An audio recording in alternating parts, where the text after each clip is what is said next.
52 BC, September. Julius Caesar is standing in a field in central Gaul, looking at a problem that has no solution. On the hill in front of him, 80,000 Gallic warriors trapped inside the fortress of Alesia. Behind him, 250,000 Gallic relief forces marching to free them. Between the two, Caesar and 50,000 Roman soldiers. The math says Caesar is finished. He is outnumbered 5-1. He has no supply lines, no reinforcements, no way out. Every military mind in Rome and in Gaul expects him to retreat. Caesar does not retreat. Instead, he makes a decision so audacious that his own officers think he has lost his mind. He will not fight his way out. He will not run. He will build. In the next 21 days, Caesar will construct the most complex siege fortification in the ancient world. A wall to keep the enemy in, and another wall to keep the relief army out. A prison around a prison. And when 250,000 warriors arrive to destroy him, he will be standing between two armies, protected by nothing but timber and dirt. This is how it was done. Alesia sits on a flat-topped hill 400 meters above the surrounding plain. The slopes are steep on every side. Two rivers frame the valley below, the Ouse to the north, the Osirene to the south. The terrain itself is a natural fortress.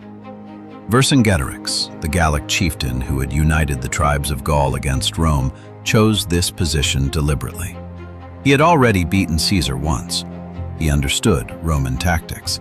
He knew that attacking uphill against a fortified position was close to suicide.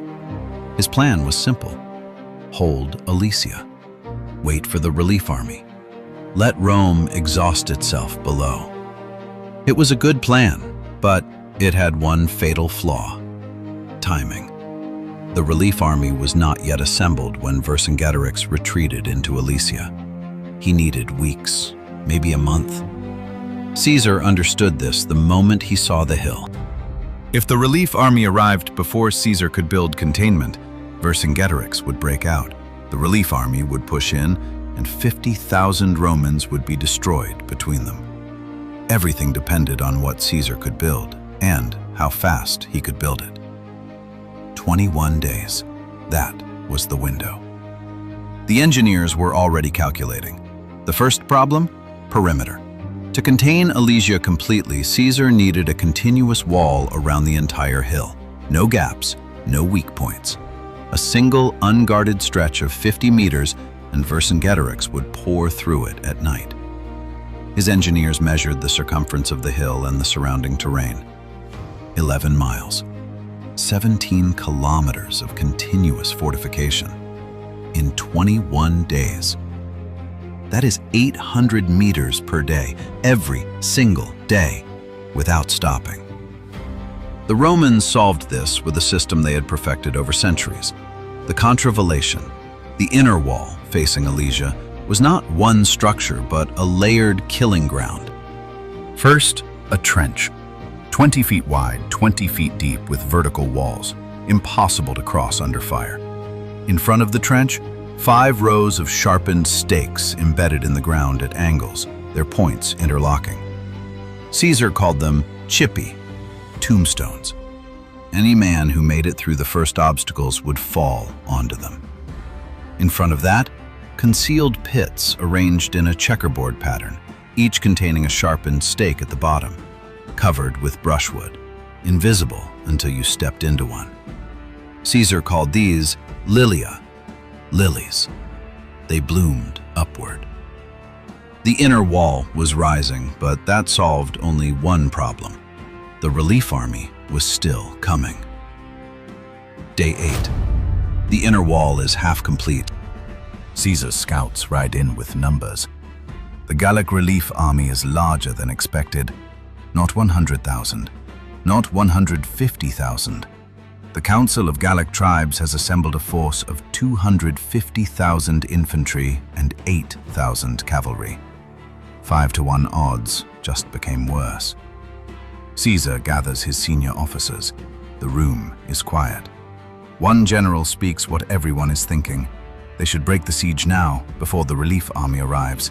Take whatever supplies they can carry and march for Roman territory. Caesar looks at him. If they abandon the siege, Vercingetorix escapes. The Gallic rebellion continues. Everything Rome has fought for in 8 years of Gallic campaigns evaporates. And a retreating Roman army, pursued by 250,000 warriors across open terrain, will not survive the march. Running is not safer. Running is slower death. There is only one option: build the second wall. While the inner wall faces Alesia to prevent breakouts, Caesar orders construction of an outer wall facing outward, 14 miles long, to face the relief army when it arrives. 14 miles of fortification, built simultaneously with the inner ring by the same men in the remaining days. His officers say nothing. There is nothing to say. The construction continues through the night. The engineering problem with the outer wall was different from the inner one. The inner wall needed to stop 80,000 people from breaking out at a single point. A breakthrough there would be local. Caesar could respond.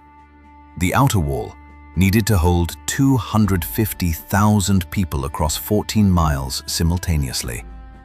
Because the relief army would not attack at one point.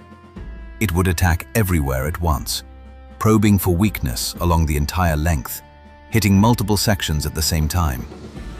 14 miles, 23 kilometers, with towers every 80 feet, 117 towers total, each requiring timber, labor, and time. Caesar's men were now sleeping in shifts. The logistics problem was brutal. 50,000 soldiers building fortifications need food, water, and tools. The food came from grain stores already collected. The water came from the rivers. The tools, axes, shovels, saws, were carried as standard legionary equipment, but timber was the crisis. The double wall consumed thousands of trees. As construction continued, the nearest forest receded further from the site. Teams of soldiers spent half their shift just hauling wood, and while half the army built, the other half stood guard. Because Vercingetorix was watching from the hill, and he was not going to wait quietly. Day 12. The inner wall is not yet complete. Vercingetorix sends his cavalry out at night through a gap in the unfinished Roman line. 8,000 Gallic horsemen slip through in darkness. Their mission? Ride to the assembled tribes, accelerate the relief army, return as fast as possible. Caesar's cavalry pursues. A running battle in the dark. The Romans hold most of them, but not all. Several thousand Gallic riders reach the relief force and deliver the message. Alesia is besieged. Come now. Caesar knows what this means. The relief army is not 3 weeks away, it is days away. He accelerates construction. The legions work without full sleep cycles now. Torches burn through the night along the construction line. The sound of axes and hammers carries across the valley floor in the dark. Inside Alesia, Vercingetorix hears the construction continuing through the night and understands what Caesar is building. He attempts a second sortie, a direct attack on the incomplete sections of the inner wall at dawn. The Romans hold, but 2 sections are damaged and must be rebuilt. The clock is running, the walls are not finished, and on the horizon, dust clouds are appearing. The relief army is closer than anyone expected. Day 21. Both walls are complete. Caesar stands between them. 11 miles of fortification facing inward, 14 miles facing outward, 23 towers, 117 guard posts, trenches, stakes, concealed pits, layer after layer of engineered death in both directions. 50,000 Roman soldiers are now living inside a corridor between 2 walls. They cannot see over the outer wall to what is coming. They cannot retreat without abandoning everything. They are, in the most literal sense, trapped between the two armies they are trying to keep apart. Then the relief army arrives. 250,000 Gallic warriors spread across the hills surrounding the Roman position. From the Roman towers, soldiers look outward and see the hillsides covered with men from horizon to horizon.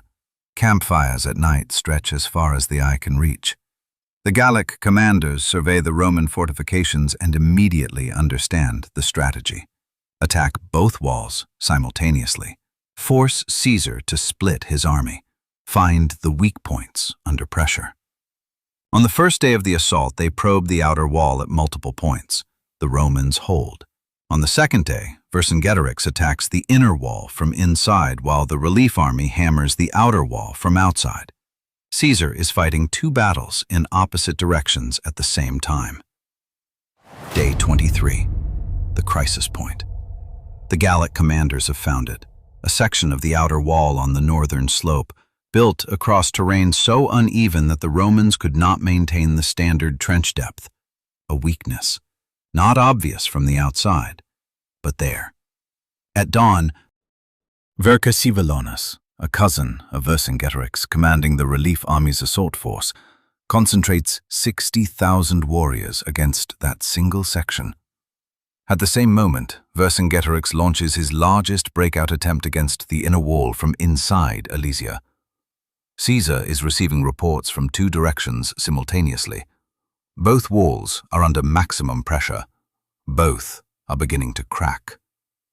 He makes the decision that Alesia is remembered for. He strips men from the quiet sections of both walls, a gamble that those sections will hold without full garrison, and creates two mobile reserves, one for the inner wall, one for the outer.